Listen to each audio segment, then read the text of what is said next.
तो बोलिए भोले बाबा की जय। तो एक बार की बात है, जब शिव जी अपनी कैलाश पर्वत पर समाधि लेकर बैठे हुए थे, तो वो मन ही मन मुस्कुरा रहे थे।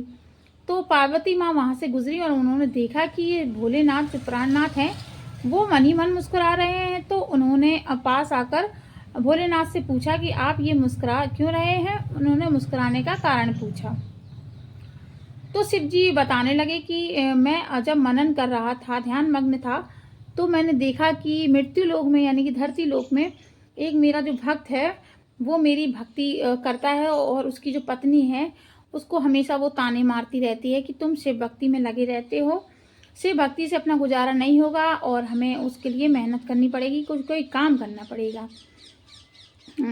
तो उनकी पत्नी इस तरह से ताने मार रही थी और कहती जा रही थी कि तुम शिव जी को पूजा करते हो, उनके पास खुद रहने को घर नहीं है, वो तुम्हें क्या घर देंगे, वो तो खुद ही शिवाला में रहते हैं। तो ये बात सुनकर शिव जी को थोड़ी सी हंसी आ रही थी, तो इसलिए ये बात सोच सोच के वो हंस रहे थे। तभी पार्वती माँ ने पूछा कि आपको इसकी बात पर गुस्सा नहीं आया प्रभु? ये आपको ताने मार रही है, ये आपसे उल्टा बोल रही है और आप मुस्कुरा रहे हैं, दे क्यों नहीं देते आप? इसकी मंशा पूरी कर दीजिए, इसको एक मकान दे दीजिए, एक रोजगार दे दीजिए। तो शिव जी बोलते हैं कि तुम्हें पार्वती अभी कुछ भी नहीं पता है, तुम बहुत ही नादान हो। मैं तुमको बताता हूँ कि जो लोग पृथ्वी लोक पर हैं, वो लोग कितनी भी मेरी भक्ति कर लें, जैसे उनके पिछले जन्म के जो कर्म होते हैं, उनको उसी के अनुसार इस जन्म में करनी भोगनी पड़ती है, गति भोगनी पड़ती है। उसमें मैं उनका कोई भी भागीदार, मैं कोई भी साथ नहीं दे सकता हूँ। जब तक कि उनके कर्मों की करनी जो है पूरी नहीं हो जाती, तब तक मैं उनका साथ नहीं देता हूँ। तो ये जो पंडित है, जिसकी पत्नी उसको ताने मार रही है, ये पिछले जन्म में एक साहूकार था जो कि लोगों से ब्याज पे पैसा देता था। उसके बदले में वो ब्याज सहित वो ब्याज भी खाता था और इस तरह से वो लूट घसूट करके गलत तरीके से पैसे की कमाई करता था। और उसकी बेबी भी, उसकी पत्नी भी उसके साथ ये पैसों का बराबर से व्यभिचार करती थी, बराबर से उनका इस्तेमाल करती थी। इस तरह से उनकी पत्नी भी उनके साथ भागीदार हुई। तो उसी का कर्ज देने के लिए, उसी का कर्ज उतारने के लिए, वो कर्म को पूरा करने के लिए वो इस जन्म में अपनी करनी को भोग रहे हैं और उनकी करनी के साथ मैं उनका साथ नहीं दे सकता हूँ। अर्थात शिव जी का कहने का ये मतलब है कि जो लोग पिछले जन्म के कर्मों का फल भोगते हैं, उनके साथ में उनकी करनी के को बिल्कुल भी नहीं बदल सकता हूँ। वो लोग अपने कर्म के साथ ही जिएंगे।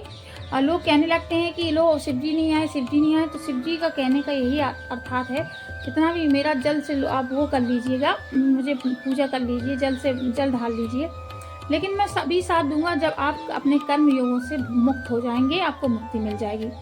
और शिव जी ने एक बात और बोली पार्वती जी से। पार्वती बोली क्या?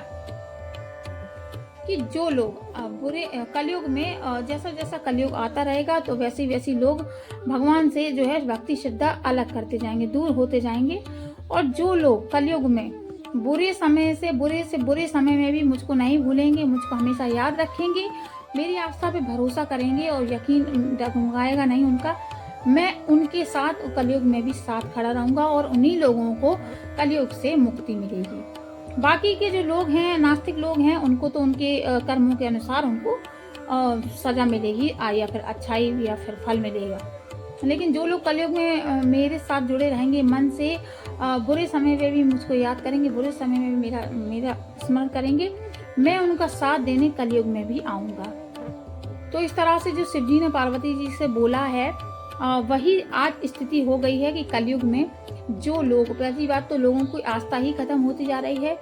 और इस कहानी से हमें यही शिक्षा मिलती है कि हमें कितना भी कुछ भी हो जाए, कितना भी डगमगा ले, हमें अपना विश्वास प्रभु से नहीं हटाना चाहिए, आस्तिक बनना चाहिए, क्योंकि प्रभु के अलावा हमारी जो करनी का लेखा है वो कोई नहीं मिटा सकता है।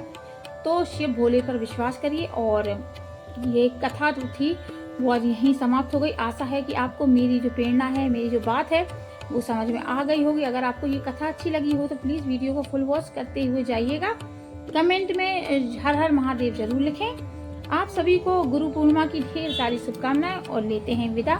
मिलेंगे कल एक नए वीडियो के साथ, तब तक के लिए राधे कृष्णा। मेरे चैनल पे अभी ढोलक ब्लॉग्स जो हैं वो अभी नहीं आएंगे, क्योंकि जो सावन है, सावन में थोड़ा भक्ति का सावन शिव जी का महीना होता है, तो इसमें से भक्ति दिखाते हुए हम आपकी भक्ति कथाएं आपके सामने लाएंगे और कुछ मन भक्ति में हम भी लगाएंगे, कुछ मन आपसे भी करवाएंगे। उसके बाद ढोलक के ब्लॉक्स आएंगे, कभी कभार बीच में हम डाल देंगे हम ढोलक के ब्लॉक्स भी, लेकिन तब तक आप लोग मेरी ये भक्ति वाली जो कथाएं हैं इनको साथ दे के सपोर्ट करके मेरे चैनल को आगे बढ़ाइएगा। चलिए लेते हैं विदा, बोलिए हर हर महादेव।